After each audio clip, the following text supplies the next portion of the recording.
Caroline Wozniacki was born on July 11, 1990, in Odense, Denmark, to Polish immigrant parents who had left everything behind to build a new life. Her father, Piotr, had been a professional soccer player in Poland. Her mother, Anna, was a former national volleyball player. They arrived in Denmark with almost nothing. No language skills, no home, no family nearby. They had 2 children, Patrick and young Caroline, who would go on to change Danish sports history forever.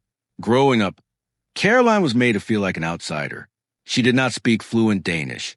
Her family dressed simply, and she looked different from her classmates. Every winter morning, her mother walked her to school in an old fur coat, while other mothers drove SUVs in elegant wool coats. Caroline learned early that if she wanted to be recognized, she would have to work harder than everyone else.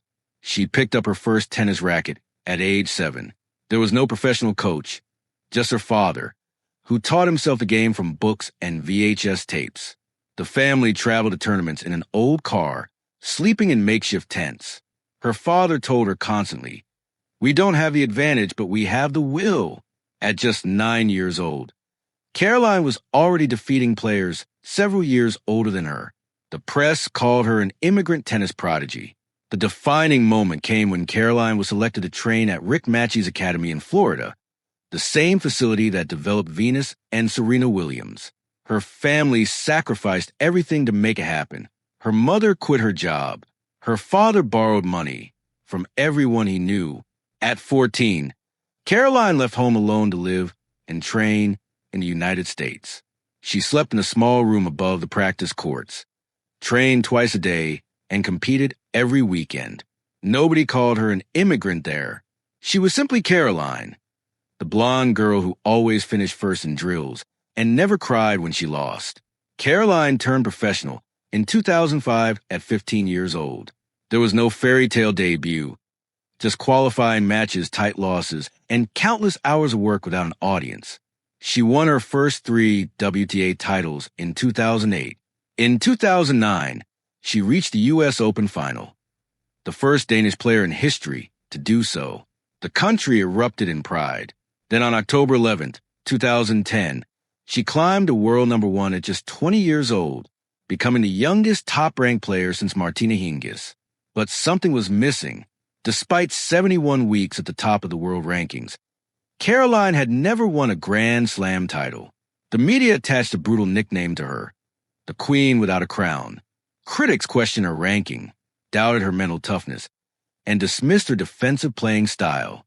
Those words cut deep every time she fell short in the quarterfinals or semifinals of major tournaments. Then in 2014, the pain moved beyond tennis. Rory McIlroy, the world's top-ranked golfer, and her fiancé called off their engagement in a phone call that lasted roughly 3 minutes. Weeks after wedding invitations had already been sent. Caroline later admitted she initially thought it was a joke. Instead of disappearing from public life, she registered for the New York City Marathon just months later and completed the full 26.2 miles with a smile. At that year's U.S. Open, she reached the final again, losing to Serena Williams but winning the respect of millions who watched her fight through one of the hardest years of her life. In 2017, after nearly a decade of being told she was not good enough, Caroline defeated Venus Williams to win the WTA Finals, the biggest title of her career to that point. Then on January 27, 2018, she won the Australian Open, defeating Simona Halep in a nearly 3-hour final.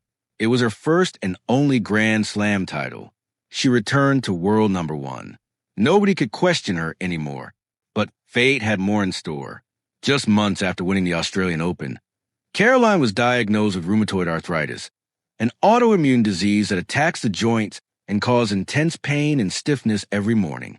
She played on for 2 more years before retiring in January 2020 at the age of 29. She left behind 30 WTA titles, 2 Grand Slam final appearances, and 71 weeks ranked number 1 in the world. She did not stay retired for long. In August 2023, Caroline returned to competition at the U.S. Open, winning 3 rounds as if she had never left. When reporters asked why she came back, she said simply, "I want my kids to see their mom fight." In her personal life, Caroline found real happiness with former NBA player David Lee, whom she married at a castle in Tuscany, Italy, in June 2019. Serena Williams served as a bridesmaid. The couple has 2 children, Olivia and James, and announced a third on the way in early 2025.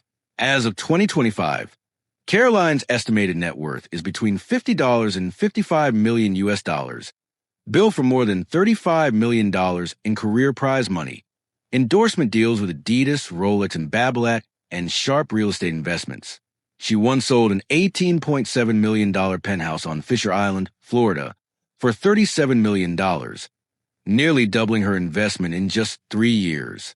Off the court, Caroline has used her platform to raise awareness for rheumatoid arthritis, support UNICEF Denmark's anti-poverty campaigns, and advocate for athletes returning from maternity leave.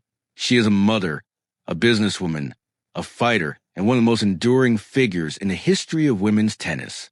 Caroline Wozniacki did not just play the game. She lived it fully, honestly, and on her own terms.